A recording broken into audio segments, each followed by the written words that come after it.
30వ కీర్తన 11, 12 వచనాలు. నా ప్రాణము మౌనముగా నుండక నిన్ను కీర్తించినట్లు నా అంగలార్పును నీవు నాట్యముగా మార్చి ఉన్నావు.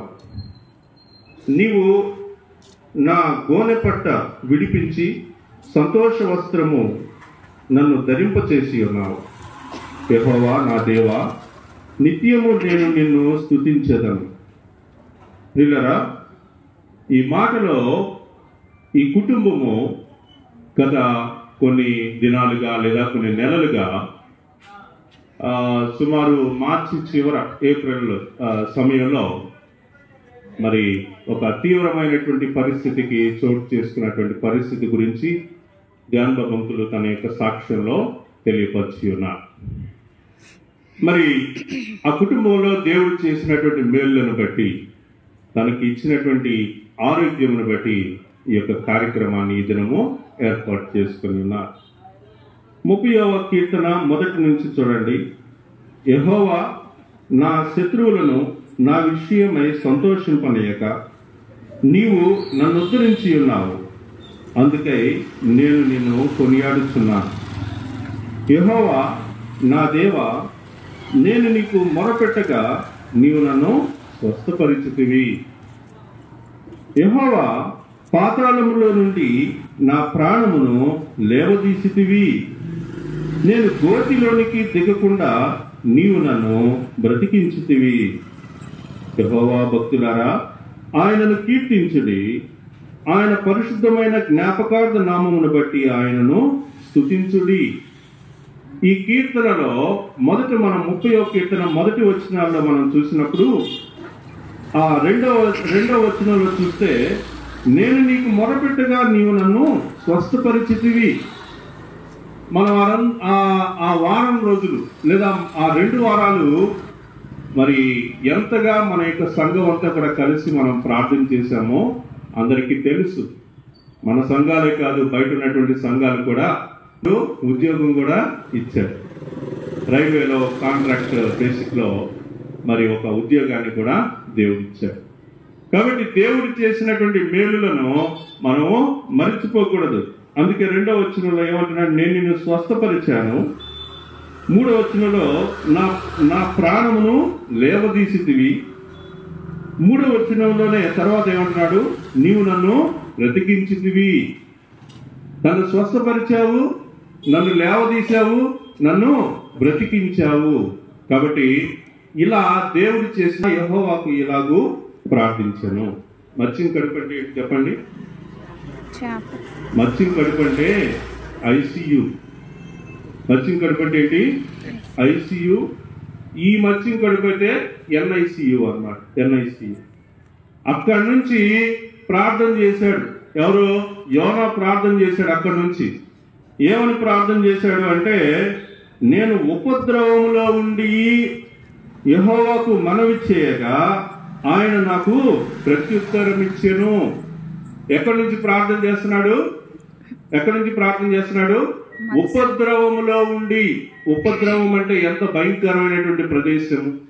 ఆ కిమ్స్ హాస్పిటల్ ఐసీయూలు అవి చూస్తే, అమృత హాస్పిటల్ ఐసీయూ, ఇంకా ఇలాంటి మా నాన్నగారికి బాగాలేదన్న సమయంలో మేము ఆ హాస్పిటల్స్ దగ్గరికి వెళ్ళినప్పుడు అమ్మో ఎంత భయంకరంగా ఉంటుందంటే, లోపల చూడటానికి బెడ్లు బాగానే ఉంటాయి కానీ ఆందోళన, ఒకలాంటి తెలియనటువంటి ఒక ఆందోళన, భయంకరమైనటువంటి ఆందోళన కలుగుతూ ఉంటుంది.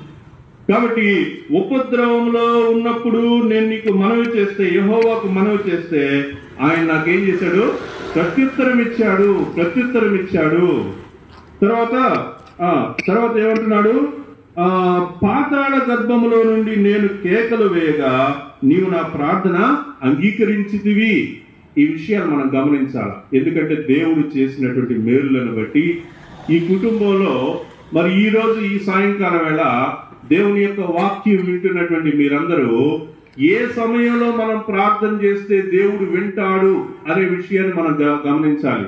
చాలా మంది ఏమంటారంటే, నేను పాపిని, నేను ఆ అపరాధాల్లో ఉన్నాను, నేను ప్రార్థన చేస్తే దేవుడు వింటాడా? ఆయన నా సహాయం చేస్తాడా అని చాలా మంది అనుకుంటా ఉంటారు. ఇక్కడ యోనా ఏ టైంలో ప్రార్థన చేశాడంటే, ఏ సమయంలో ప్రార్థన చేశాడు? నేను ఉపద్రవములో ఉండి యెహోవాకి మనవి చేయగా, కింద ఏమంటున్నాడండి, పాతాళ గర్భములో నుండి నేను కేకలు వేయగా నీవు నా ప్రార్థన అంగీకరించావు. కాబట్టి దేవుడు ఏ ఏ సమయాల్లో కూడా మన ప్రార్థన అంగీకరిస్తాడు అని, పాతాళ గర్భములో ఉన్నటువంటి వ్యక్తిని లేదా మరణాంత కాలంలో ఉన్నటువంటి వ్యక్తిని, మరి ఉపద్రవంలో ఉండేటువంటి వ్యక్తుల కొరకు ప్రార్థన చేసినప్పుడు దేవుడు వింటాడు అనేటువంటి విషయం మనకి ఇక్కడ తెలియపరచబడతా ఉంది. ఇంకా మనం చూసినప్పుడు, నీవు నన్ను అగాధమైన సముద్ర గర్భములో పడవేసి ఉన్నావు, ప్రవాహములు నన్ను చుట్టుకొని ఉన్నవి, నీ తరంగములు నీ కొరకళ్ళు నన్ను కప్పి ఉన్నవి, నీ సన్నిధిలో నుండి నేను వెలువేయబడినను, నీ పరిశుద్ధ ఆలయము తట్టు మరలా చూచేదని అనుకుంటుని, ప్రాణాంతము వచ్చినంతగా జలములు నన్ను చుట్టుకొని ఉన్నవి, సముద్రాగాధము నన్ను ఆవరించి ఉన్నది, సముద్రపు నాచు నా తలకు చుట్టుకొని ఉన్నది, నేను మరెన్నటికీ పైకి ఎక్కి రాకుండా భూమి గడియలు వేయబడి ఉన్నవి. అక్కడ ఉన్నటువంటి డాక్టర్లు, అక్కడ ఉన్నటువంటి వాళ్ళు బాగా సహాయం చేసినట్టుగా, మరి ఆ విధంగా మరి క్యూర్ అయినట్టుగా చూస్తా ఉన్నాం. ఒక వ్యక్తి సహాయపడుతున్నాడంటే దేవుని యొక్క కృప లేకుండా, దేవుని యొక్క నడిపింపు లేకుండా, దేవుడు ఆ వ్యక్తికి చెప్పకుండా ఎవరు సహాయపడరు. అలాంటి క్రిటికల్ కండిషన్ ఒక దేవుని యొక్క దూత లేదా దేవుని యొక్క ఆత్మ కలిగినటువంటి వారే అలాంటి పరిస్థితుల నుంచి కూడా తప్పించగలుగుతారు. దేవుడు ప్రేరేపించాలి, దేవుడు ఆ కృప చూపాలి అనే 6 వచనాల్లో మనం చూసినప్పుడు అది భయంకరమైనటువంటి పరిస్థితులుగా మనకు కనిపిస్తా ఉంది. సముద్రపు నాచు అంటున్నాడు. ఆ తర్వాత నెక్స్ట్ ఏమంటున్నాడు, సముద్ర గర్భంలో పడవేసి ఉన్నావు, నీ తరంగములు నీ కురుళ్ళు కప్పి ఉన్నవి. కాబట్టి ఇలాంటి ఆ వేదన గురించినటువంటి విషయాలు చెప్తా ఉన్నాడు. ప్రియులారా, ఇక్కడ మనం గమనించాల్సినటువంటి ప్రాముఖ్యమైనటువంటి విషయం ఏంటంటే, యోనాని సహితము దేవుడు రక్షించాడు. సముద్రంలో పడవేయబడినటువంటి యోన చేప మింగిన తర్వాత అప్పుడు యోన ప్రార్థన చేయటం ప్రారంభించాడు. తన తప్పు తెలుసుకున్నటువంటి వాడయ్యాడు. కాబట్టి దేవుడు మనకి అవకాశం ఇచ్చాడనేటువంటి విషయాన్ని గుర్తుపెట్టుకోవాలి. దేవుడు ఏం చేశాడు?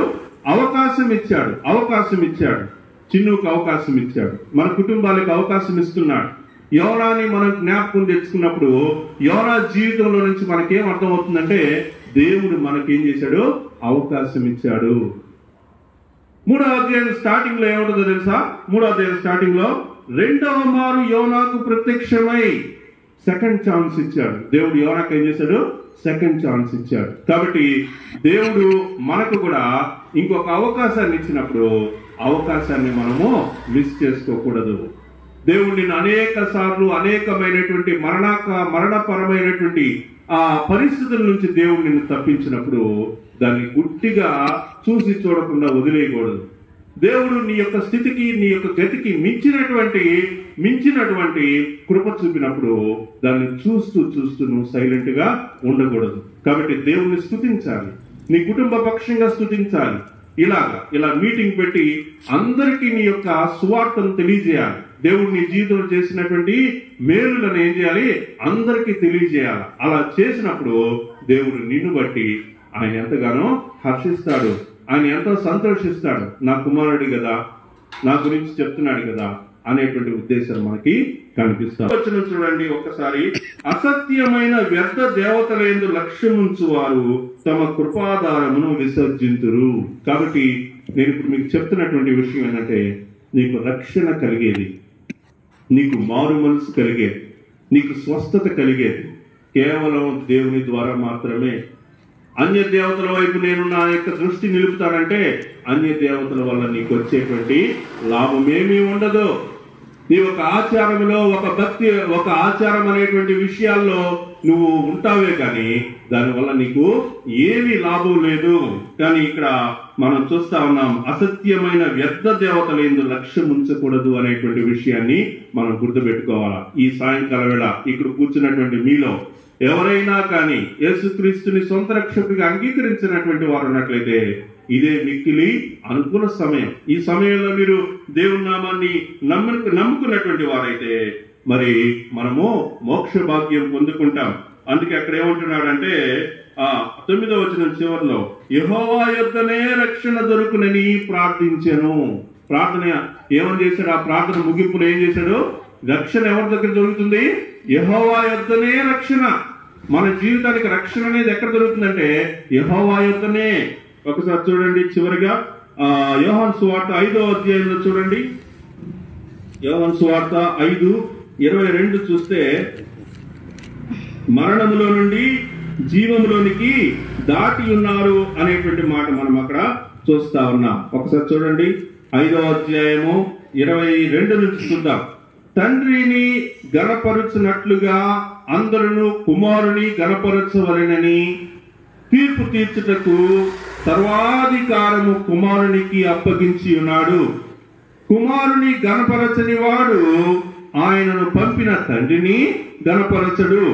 24వ వచనం, నా మాట విని నన్ను పంపిన వాని యందు విశ్వాసం ఉంచువాడు నిత్య జీవము గలవాడు. వాడు తీర్పులోనికి రాక మరణములో నుండి జీవంలోనికి దాటి ఉన్నాడని మీతో నిశ్చయముగా చెప్పుచున్నాను. కాబట్టి ఈ సమయంలో నేను మీకు చివరిగా గుర్తు చేస్తున్నటువంటి మాట, తీర్పులోనికి రాక మరణములో నుండి జీవములోనికి నీవు దాటావా? మరణములో నుండి జీవంలోనికి దాటాలి అంటే అందుకోగలుగుతారా? పొందలేదు. కాబట్టి ఈరోజు ఈ సాయంకాలం వేళ ఈ కృతజ్ఞత కూడిక ద్వారా ఇదే మాటను నేను మిమ్మల్ని అడుగుతున్నా. యేసుక్రీస్తుని నేడే నీవు సొంత రక్షకుడిగా అంగీకరించినట్లయితే దేవుడు నీకు రక్షణ దయచేస్తాడు. ఇటు కృప మరి ఈ యొక్క కుటుంబానికి దేవుడు చేసినటువంటి ఆ మేలును అనుసరించి దేవుడు ఈ యొక్క కుటుంబాన్ని మికిలిగా ఆశీర్వదించి దీవించునుగాక.